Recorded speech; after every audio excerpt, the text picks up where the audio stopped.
everyone. We're very happy to be here today with Evita Castine, who is an actress, a director, a photographer, and a writer. So she's an all-around, multifaceted woman. She's come all the way from LA to Cannes. Hi, Evita. How are you? I'm good. How are you? I'm great. We're very happy to have you here. Can you tell us a little bit about why you've ended up in Cannes, coming from LA, working in LA, and what was your intention in coming to Cannes? Sure. I directed a film called Only Light, which is about human trafficking between the Democratic Republic of the Congo and the United States. It was part of a showcase called the Diversity Showcase, and we won the audience award yesterday, so that was really exciting. So I'm in Cannes in order to show this film here on an international stage. And yeah, it was a film that was really important to me, so it's really exciting for me to be here. Okay. And so what was the message behind the movie? And is there a positivity that's in the movie that can relate to what we do here at Horyou? Yeah. The message in the movie was about taking the blinders off and looking around you, because something like sex trafficking exists because people don't want to believe that it exists. So it keeps being perpetuated because people aren't aware. And I think that that it's important because it's the third largest criminal industry in the entire world. And I think it's something that a lot of people aren't aware of. And I think it's important for people globally to get involved in organizations that put an end to sex trafficking, because it doesn't seem right now as if there'll be an end in sight. So I think it's important to, bring awareness to the topic. Yeah, I completely agree with you. Are you yourself involved with these associations and organizations that work towards stopping this type of trafficking? Yes, well, in Los Angeles, Los Angeles is like the third largest destination for human trafficking, and I'm involved with an organization in Orange County. It's a coalition of all organizations that have come together to end human trafficking, and I got involved with it when I was doing research for the film, in order to understand why it's happening, in order to be able to direct a film specifically that would be about this. So yeah, it's one of the organizations that I'm personally involved with. Okay, what's the name of the organization? The Orange County, the Orange County and Human, I'm sorry, the Orange County Human Trafficking Task, the Orange County Human Trafficking Task Force. Okay, perfect. That's great that you're being involved in all these causes, because as you said, we need to have people aware of this, and also taking steps towards, stopping this type of trafficking going on. But I see also that you're involved in so many other things as well. So writing and photography and directing and acting. Which came first, and what's your inspiration behind doing all these different things? Well, I started as a child actor, so acting came first for me. And as an actor and as a woman, I felt like it was important to take control of the stories that I wanted to tell and how I wanted to be perceived. Before becoming a writer and a director, I used to just get cast in music videos, and it was much more about what I looked like physically. And so I wanted to become a director so that I could start to change the narrative, especially being a woman of color and sort of changing the stereotype of how we're viewed globally, because I think that women are complex and we have different ways that we want to tell our stories. And I think that sometimes women don't get involved because we don't necessarily see ourselves as directors or someone who's in control. We see ourselves as like wanting to be beautiful in front of the camera, which is fine. But I think it's important to take the next step and control how you're being perceived in that way. So that's how it started. And then I think that each art form or each discipline informs each other. So just because if you're an actor or a writer out there, oh, I don't want to necessarily do directing or producing because I feel like it'll take away from what I'm doing, it doesn't do that. It all is related to each other in some way. So I always encourage women, if they have any type of interest in any of those things, to just step out and do it and see what happens.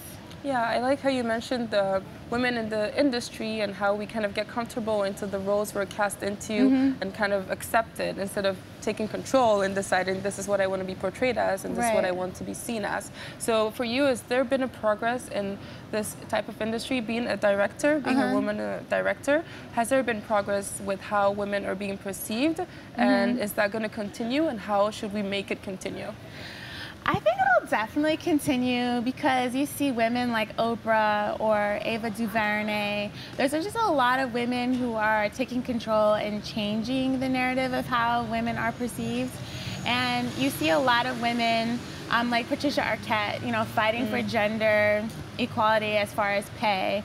Especially Jane Fonda is talking about equality in pay when it comes to gender issues in the media. So I think it's important for women to speak up, because a lot of times, you know, prior years, you think if I speak up, people are going to call me or say I'm difficult. But it doesn't matter because it's not the case, because you need a lot of voices to push that forward in order to make progress for women in the media. Yeah, definitely. And we do live in a culture sometimes where we feel like women are brought up to be kind of pitched against each other. Right. So who's prettier, who gets to do this because she looks like this. So I also feel like maybe the part of the narrative is coming together as women in fighting it. So how do you think we can draw women together and kind of make them realize that this is a fight together as opposed to I'm against this woman because she does this or that? I think it's just about setting the example, because I worked with a woman who wrote Only Light, and we do so many things together. And then there was some other women directors who were here, and we did things together, and we share information with other women. I do think that there's room. Everyone's so different. Yeah. I think, you know, I've had a different experience and you've had a different experience. So just because we might both be working in the media doesn't mean that there's not room for both of us. Exactly. So I think it's important for women to know that, that we're here to support each other instead of being like, no, I'm not going to tell her. Exactly, instead of fighting against each other. Exactly. Yeah, I also believe that's very important. Speaking about what also you've been doing aside from directing, you're also in photography, I believe, and you have expositions in LA. Can you talk to us a little bit about that and what you're involved in terms of photos? Sure. I have a photography exhibit called Mis Photos, my homies, and it's about Afro-Parisian artists. And it started because I was there last summer showing a film, and I just started photographing people I was meeting. And there was a curator in Los Angeles who thought it would be a good show. So a gallery called the Phantom Galleries in Los Angeles put it up. And I was thinking, you know, I should keep going with it, because I don't think the global community is aware of how big the diaspora is, and that there's so many different things that happen within the diaspora. I don't think people of African descent sometimes are necessarily known as artists or living outside of other countries in Africa. So I think it's important to show that visually what we look like, instead of, you know, what major media companies might show what we look like. Yeah. So like you said before, changing the story and having a different narrative of how they're portrayed, and actually that there's so many facets to so many people all the time. Yeah, but we only seem to see one side. How about your writing? How is that tied up with everything that you do as well? Oh, okay. Yeah, well, writing is important in order to create opportunities for myself as a director and opportunities for other people. It's important to create the stories that you want to see in the world. No matter where you are, your story is specific and unique. And the more specific it is, the more universal it is. Yeah. And Spike Lee said something that I thought was really important. He's like, culture is cinematic. So I think just like forcing myself to write, because sometimes writing is not always comfortable. Yeah. Doesn't always come to you. Yeah, exactly. I just think it's important for everyone to just sit down and get it out. And that's what writing has done for me, is created opportunities for myself as a storyteller. Yeah, definitely. So at Horyou, we have our 3 keywords that we use all the time. It's to dream, inspire, and act. What does that mean to you, and how have you dreamt, how have you inspired, and how do you count on acting now and in the future as well? It's so funny that you should say that, because as I was sitting here with you, I realized that I dreamed about being able to take this story to an international platform.